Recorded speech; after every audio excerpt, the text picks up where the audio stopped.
I get asked why there's so much transgender now than there was, well, just a few years ago. A lot of that, I think, is simply because we can talk about it now. I mean, all my life, I was never able to tell anybody that I experienced gender conflict. And then when I started telling people in 2013, nobody knew anyone who was transgender. And when I went public in 2015, it was right before Bruce Jenner, the Bruce Jenner interview, Caitlyn Jenner now. And it just seems that in the last decade, transgender has exploded. I believe we have way more transgender nowadays. It's more known now because we can talk about it more, but there's way more to talk about because it's actually more prevalent. I believe that because of all the plasticizers, chemicals, and pharmaceuticals that we have put into our bodies, that we are experiencing the harmful effects. And just as I believe that when I was in the womb in the 1950s, my endocrine system was disrupted, which I believe was shown by the fact that when my hormones were reversed, my gender dysphoria resolved. So I believe that an awful lot of gender dysphoria is caused by, for physical reasons. It could be genetic, hormonal, biological.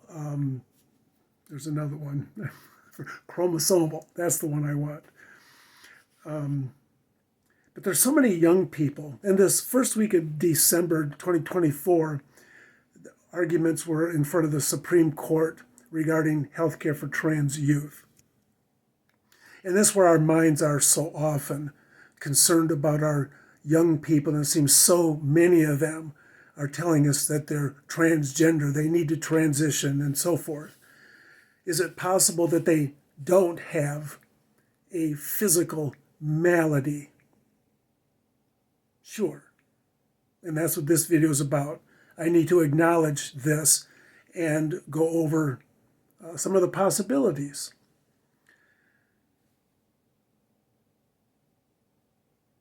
It's possible that there are young people who have experienced traumatic situations. The well-known former transgender person, Walt Heyer. Now, Walt's even older than I am, so he experienced this in the 50s, I would suggest, when he was a kid. He only found out when he was well into his adult years, after living as a transgender woman. Through therapy, he was able to uncover the abuse he suffered as a child. And by working things out through good talk therapy, his gender dysphoria resolved. He resumed living as a male, and he's been content as a male for many years now. I knew two trans women who told horrific stories of abuse they suffered when they were young. And I wondered, was their gender dysphoria the effect of that? It's possible.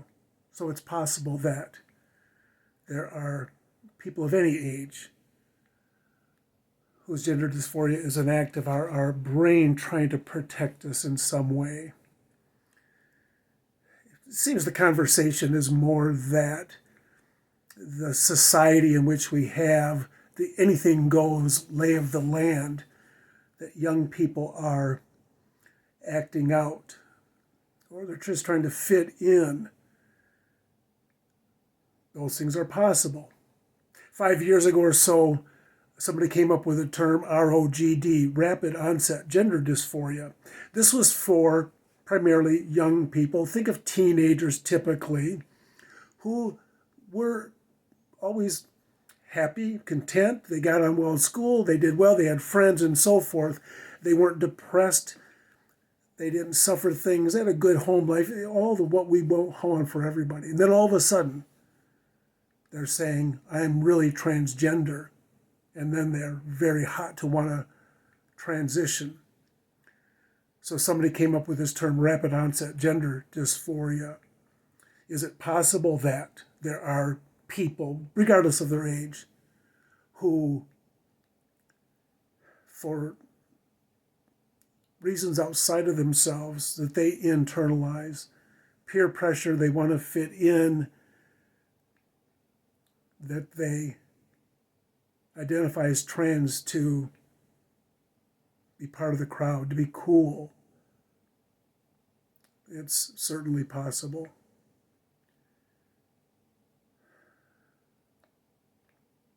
Then we have the one that's not coming to my head right now. And I'll be doggone if I make another one of these videos, because I shoot so many videos to get the one that I actually upload.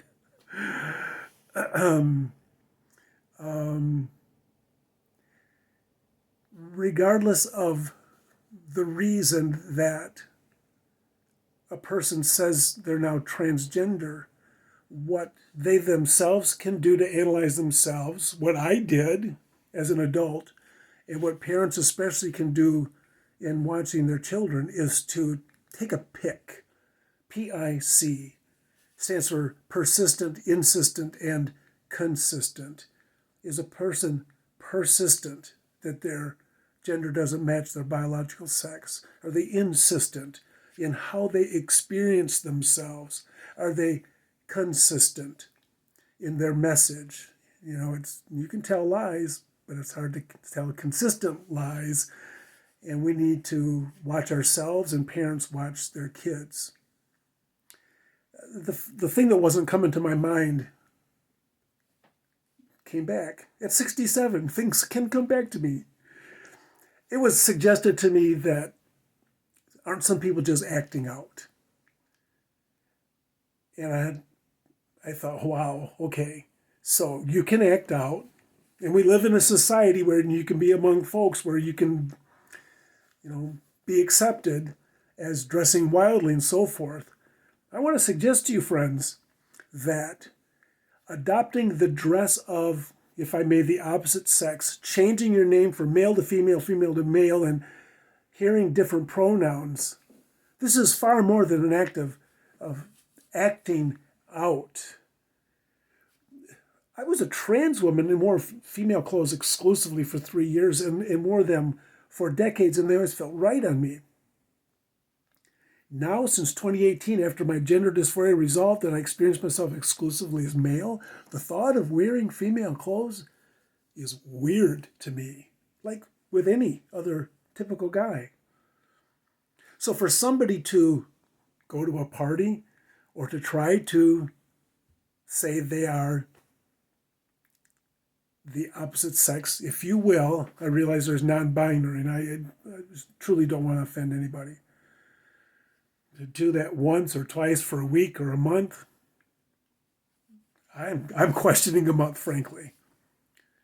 Yeah, it's hard. It's hard living with gender dysphoria. When I had to wear men's clothes was so hard. Well, to be a man and then try to live in the world as a woman when I experienced myself as a man, the thought's aberrant to me. For a young person or anyone to pull that off. If they can do it, wow, hats off to them.